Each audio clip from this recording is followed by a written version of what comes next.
জি, শুরু হলো দ্বিতীয় পর্বের কথা। এবার হবে চূড়ান্ত খেলা। সুবহানাল্লাহ। চূড়ান্ত খেলার প্রথম ধাপ, আল্লাযিনা আমানু বিআয়াতিনা, তোমরা দুনিয়ার বুকে আয়াত মেনে নিয়েছিলা। কিছুক্ষণ আগে একটা গানের সুরে বলেছিলাম, কিরামান কাতিবিন, রোজ হাশরের দিন আল্লাহর কাছে যদি করে অভিযোগ, আমি বলবো দুনিয়ায় ছিলাম হাসিনা খেলার লোক। বলছিলাম কিনা? বলছিলাম কিনা? তখন যে ভুল বুঝেছিলেন এখন শুদ্ধ করে দেব, কোরআনের আয়াত দিয়ে দিব। সুবহানাল্লাহ। এই আওয়ামী লীগের ভাইয়েরা যারা ক্ষমতা চালিয়েছেন তাদেরকে জিজ্ঞাসা করবেন, আপনারা কি মুসলমান নাকি হিন্দু না খ্রিস্টান? তারা আবেগে বলবে, আমার নেত্রী তাহাজ্জুদ পড়েছেন, আমার নেত্রী পটি বেঁধেছেন মাথায়, তিনি তাসবিহ ছাড়া চলেন না, ফজরের পর কোরআন পড়েন। কিন্তু সংসদে কথা কয় না। এই মিথ্যা কথা বলতেছি নাকি আমি?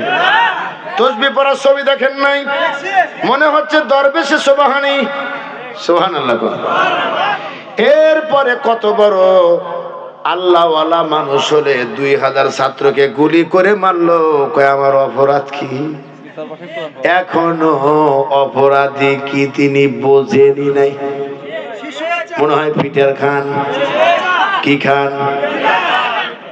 ওই পাশ থেকে বসে থেকে ইস্কন দিয়ে ষড়যন্ত্র করায়া পাকিস্তান নয়, ভারত নয়, বাংলাদেশের স্বাধীন অংশ কেড়ে নিতে চায়। এর মানে বুঝিয়ে দিতে চায় যৌতুক আনি নাই, তোমরা যৌতুক দাও। কি দাও? আরো জোরে। আমরা তো যৌতুক দেব না, পালায়া গেলে ওই বিয়ে আমরা মানি না। কথা এমনি চলে যায়, ওরা আবার যৌতুক দেব কি? তো খুশি হয়ে গেছে। পালা নামের কোন বিয়ে আমরা যৌতুক দেব না, দিয়ে কোনো অভ্যাস আমাদের নাই। হাত যদি বাড়িয়ে আসো আর যদি উস্কানি দাও ভারতের আগ্রাসন রোখার জন্য, 1 নয় 2 নয় 18 কোটি দলমত নির্বিশেষে সব মানুষ একসঙ্গে গজারি কাঠের লাঠি নিয়ে, কথা কন না কি কাঠের? গজারি কাঠের লাঠি নিয়ে নারায়ে তাকবীর দিয়ে আক্রমণ চালাবো। সামনে অনুপ্রেরণা থাকবে শহীদ তিতুমীরের বাঁশের কেল্লা। বেশি কথা বললে শহীদ তিতুমীরের বাঁশের কেল্লা দিয়ে পিটাইয়া ভারতকে ঠান্ডা করে দেওয়া হবে। আসল কথার এক কথা, ক্ষমতা চালাইছে মুসলমান। এবার আল্লাহ কি বলছেন? ফামাল্লাম ইয়াহকুম বিমা আনজালাল্লাহ ফাউলাইকা হুমুজ জালিমুন। ফামাল্লাম ইয়াহকুম বিমা আনজালাল্লাহ ফাউলাইকা হুমুল ফাসিকুন। ফামাল্লাম ইয়াহকুম বিমা আনজালাল্লাহ ফাউলাইকা হুমুজ কাফিরুন।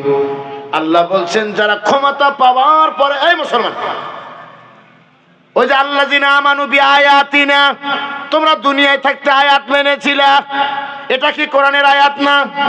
কথা কন না কেন? সূরা মায়েদায় আপনারা 40 আয়াতের পর থেকে 50 এর মধ্যে সবগুলো পাবেন। আল্লাহ বলতেছেন ক্ষমতা পাওয়ার পরেও যারা কোরআন দিয়ে বিচার কার্য ফয়সালা করে না তারা হলো জালেম। একটু আওয়াজ দিয়ে বলতে হবে, তারা কি? আরো জোরে।